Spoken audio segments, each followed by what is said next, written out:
အပိုင်း3အတွင်းကမိစ္ဆာတိုက်ပွဲအပြီးပျက်စီးနေသောပြားအောင်အတွင်းပိုင်း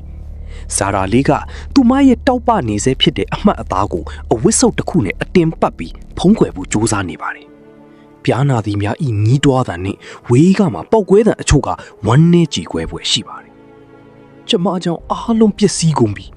ကျမကသူတို့ကိုလမ်းပြခေါ်လာခဲ့တဲ့မိစ္ဆာတယောက်ဖြစ်နေပြီလားဒဏ်ရာရထားတဲ့ပြားစစ်တီတွေဟာဒဏ်ရာကြောင့်မဟုတ်ပဲအမင်းရောင်အရည်တွေကိုအန်ထုတ်ပြီးလေးကြကုန်ပါတယ်အလုတ်သမားပြားတွေဟာအစာစားပြီးနောက်တောင်မန်နီကျိုးပဲ့ကတီဆုံးကုန်ပါတယ်ဒါဟာစစ်ပွဲရဲ့ဒဏ်ရာတွေမဟုတ်ဘူးတခုခုကအတွေးနဲ့ကနေငါတို့ကိုတတ်နေတာဇာရာလီကပြားရည်တူလောင်ကဟန်နီဗတ်စ်တွေစီကိုတွားကြည့်လိုက်တယ်ရွှေရောင်ရှိရမယ့်ပြားရည်တွေဟာအမင်းရောင်သို့မဟုတ်ခရမ်းရောင်တန်းပြီးအစိမ့်ငွေတွေထွက်နေပါတော့တယ်ဇာရာလီကပြားရည်ကိုလက်နဲ့တိုးကြည့်လိုက်တဲ့အခါသူမရဲ့လက်သေးတွေချက်ချင်းအယောင်ပြောင်းသွားပါတယ်ငါတို့ရဲ့အသက်သွေးကြိုးဖြစ်တဲ့ပြားရည်တွေအစိမ့်တင်နေပြီဇာရာလီကပြားရည်ခန္ဓာမှာပုံမှန်မဟုတ်တဲ့အရာတစ်ခုကိုတွေ့လိုက်ရသည်နန်းတော်ကိုရန်တော်အီလစ်ကတယောက်ကအမောင်လေးမှာတစုံတစ်ခုကိုဖုံးကွယ်ဖို့ကြိုးစားနေပါတယ်ထိုကိုရန်တော်ကဇာရာလီကိုမြင်သွားမှဆိုလို့သူမကတိုင်တစ်ခုနောက်မှာကွယ်လိုက်ရပါတယ်ဇာရာလီကထိုကိုရန်တော်စစ်ပွဲချုပ်ထွန်ကွန်မန်ဒါထွန်ကိုပြားအောင်ရဲ့လျှို့ဝှက်လမ်းကြောင်းတွေကနေတိတ်တိတ်ဆိတ်လိုက်သွားပါတယ်ဇာရာလီဟာသူမရဲ့တောင်မန်းခတ်တံမကြားအောင်အရှင်ကိုအစွမ်းကိုလျှော်ထားရပါတယ်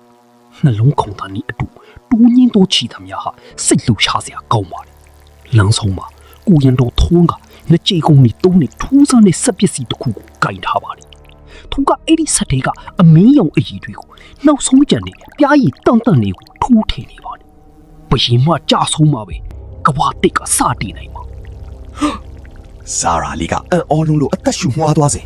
ကြောက်ခဲတလုံးကိုတိုက်မိသွားပါတယ်ကိုရင်တော်တောင်ကရုတ်တရက်လှည့်ကြည့်လိုက်ပါတယ်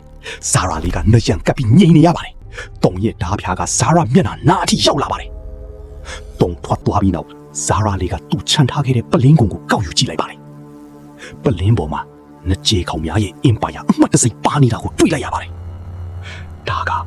ပြားအောင်တွေကစစ်တီတယောက်လုံနိုင်တဲ့အရာမဟုတ်ဘူးဒါကစနစ်တကျပြင်ဆင်ထားတဲ့ပူပေါင်းကြံစည်မှုပဲဇာရာလီကသဘောပေါက်သွားပါတယ်တုံဆိုတာဘယင်မကြီးရဲ့အနီးကပ်ဆုံးနဲ့အယုံကြည်ရဆုံးကိုရင်တော်ကောင်းဆောင်ဖြစ်နေပါတယ်